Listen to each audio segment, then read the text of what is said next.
Bien, tu fais, bisous les camalobana et belé.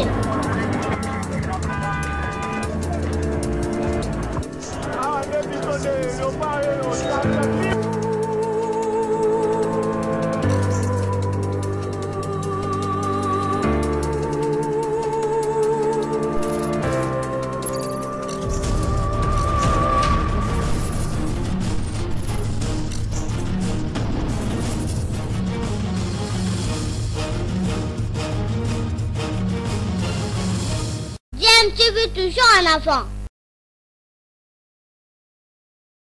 Vous êtes sur Bien TV, bonjour et bonsoir, c'est la découverte à la télévision de cet élément.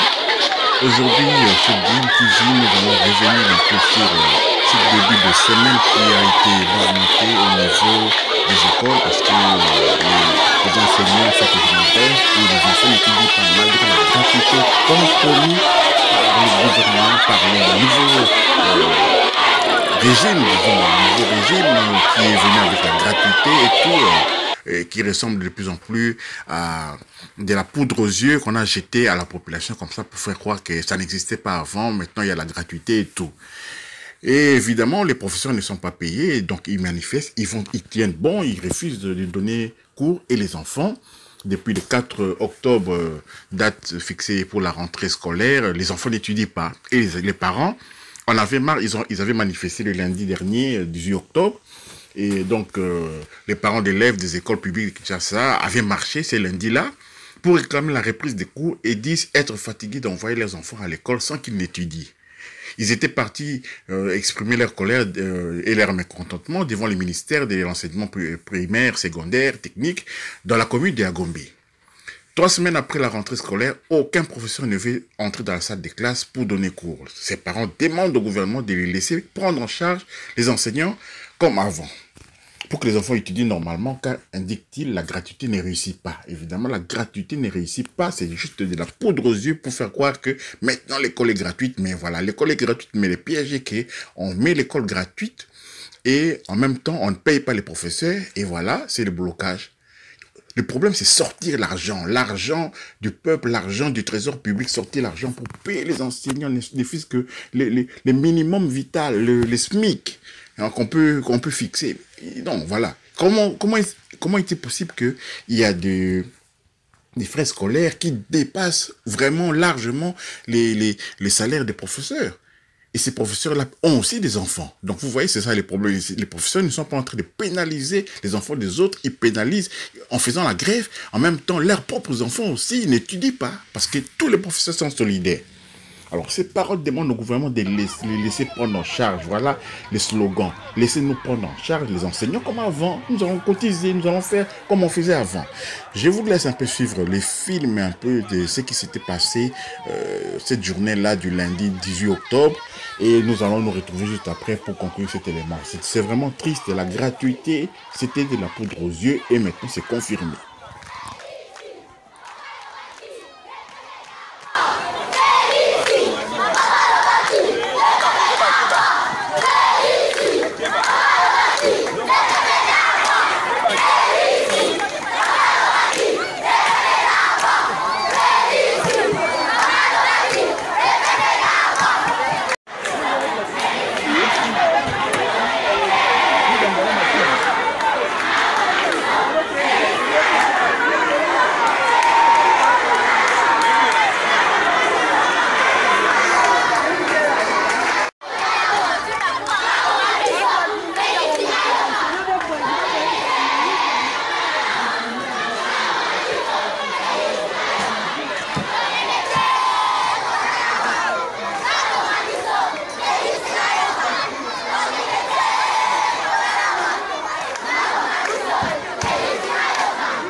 de la République. C'est la honte de la République. Vous ajoutez 20 000 francs à un enseignant. La honte de la République. La honte de la République. La honte de la République. République.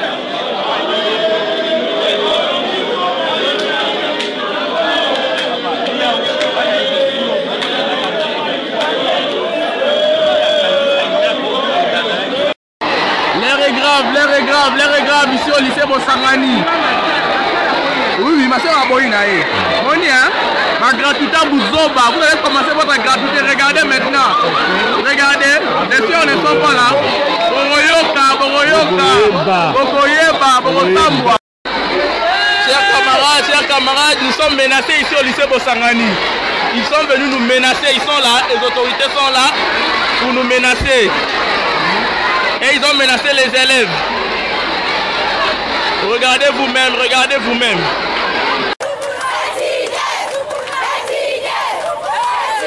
Après avoir observé plus de 2 semaines sans cours, le bleu blanc de Matadi sont montés au créneau et ont pris d'assaut les bâtiments administratifs du gouvernorat des provinces ce mardi 19 octobre pour faire entendre leur voix. Un mémo a été remis au gouverneur de province ad intérim Gisèle Mamakosso pour exprimer leur ras-le-bol. La rentrée scolaire 2021-2022 a eu lieu depuis le 4 octobre en cours.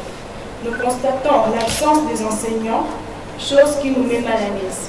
Ainsi, nous, élèves de la ville de Matadi, représentons tous les condisciples de la province du Congo central, demandons à M. le gouverneur d'être notre interlocuteur auprès des autorités nationales, de trouver une solution pour que nous étudions normalement. Très attentif aux préoccupations de ces élèves en tant qu'un bon père de famille, le gouverneur de province ad intérim Gisèle Mamakosso a promis de trouver des solutions intermédiaires avant que les instances supérieures de Kinshasa interviennent. C'est après qu'ils se soient concertés avec le banc syndicat des enseignants. Toutefois, il s'est décidé pour cette situation qui du reste entrave la bonne éducation de nos enfants avec des conséquences fâcheuses. Car a-t-il compris qu'il se lie une volonté manifeste des enfants à vite reprendre les cours? Rassurés par l'attention particulière leur accordée par l'autorité provinciale, ces élèves n'ont pu cacher leurs sentiments. On est satisfait de la décision que le gouverneur a prise. C'est bien pour nous comme ça. On est vraiment satisfait de la décision de son Excellence.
bakalme bango te siko baketi wapi bakona na on bakota te banani baza wana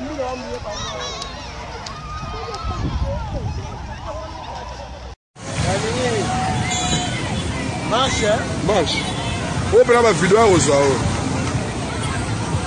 Ah, tu sais que dia. Maman, on a Kabila ou des arrêtés.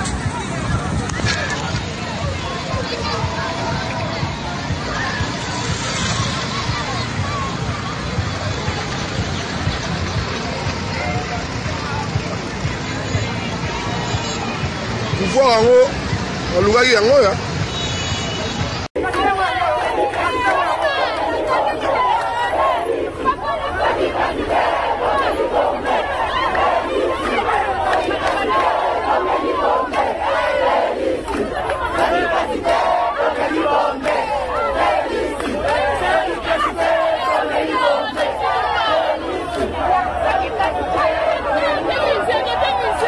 Pas normal.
Ici, nous déplorons cette situation. Passer aux écrans.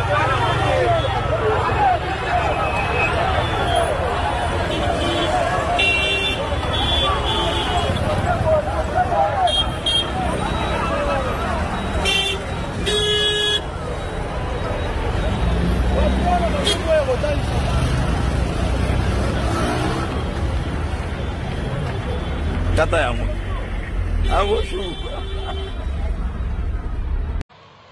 Voilà, nous sommes de retour et aujourd'hui, je pense que c'est la journée des coups de gueule parce que après cet élément, nous allons peut-être aller toujours dans une de nos chaînes parce que DMTV, c'est pas seulement DMTV 3, il y a DMTV Info, DMTV, il y a plusieurs DMTV. Mais nous allons revenir encore dans un coup de gueule, peut-être dans DMTV Info où nous allons parler vraiment de également ce que nos léopards dames sont en train de subir. On pensait que c'était seulement le monopole des léopards dames U20, mais également les léopards dames seniors carrément sont aussi en train de subir des choses incroyables. Pendant ce temps, nos dirigeants sont là en train de faire bombance avec l'argent du contribuable. Ils sont en train de s'enrichir, construire, créer des fermes et tout là, recevoir des voitures qui ressemblent de plus en plus à de la corruption pour que le moment venu, ils puissent voter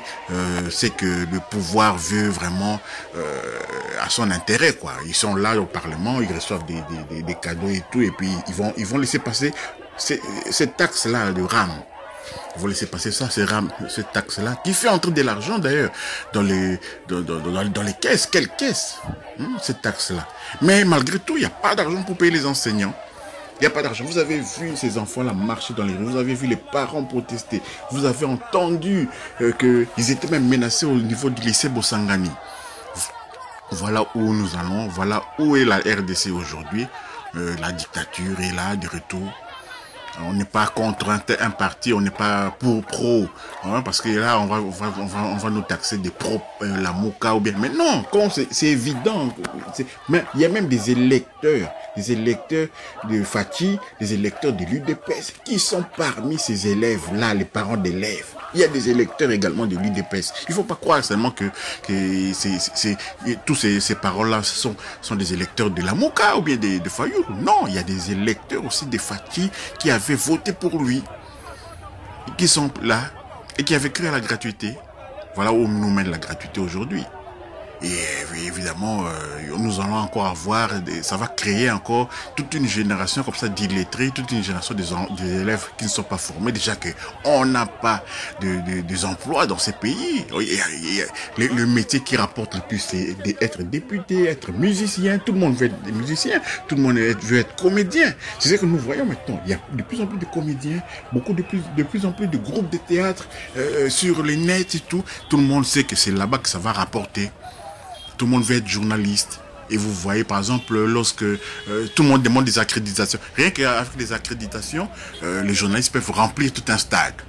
Tout le monde est journaliste, tout le monde a sa petite caméra, son téléphone et tout. Voilà, on sait que c'est ça qui rapporte. Il y a des métiers comme ça que les gens ne peuvent pas faire. Voilà, c'était le coup de gueule du jour ici sur DMTV. Donc, vous avez vu, les élèves n'étudient pas encore depuis la rentrée scolaire. Bientôt, on tend de plus en plus vers les fêtes. Hein, on tend vers les fêtes. Et donc, à la fin de l'année, vous allez encore voir des diplômés. Mais des diplômés avec quel bagage? Quel bagage? L'enseignement est en train de chuter de plus en plus en RDC. L'enseignement public, disons. Et maintenant, on s'attaque aussi à l'enseignement des catholiques aussi, parce que les professeurs des écoles catholiques sont aussi parmi les grévistes. Et donc, maintenant, ceux qui vont prospérer, c'est l'enseignement privé. Et dans l'enseignement privé, vous allez vous rendre compte qu'il y a nos députés qui ont des écoles privées. Voilà. Vous avez compris l'astuce? Là-bas, on tue ce qui appartient à l'État et pour que nos écoles à nous privées, nos universités privées puissent proliférer, prospérer et tout. Vraiment Congo Mao. Merci d'avoir suivi cet élément, ces coups de gueule et tout, à propos de ce qui se passe dans l'enseignement primaire, secondaire et tout en RDC. DMTV vous dit au revoir et merci de partager, de liker si vous avez aimé cette intervention. Et donc, on se retrouve au prochain numéro.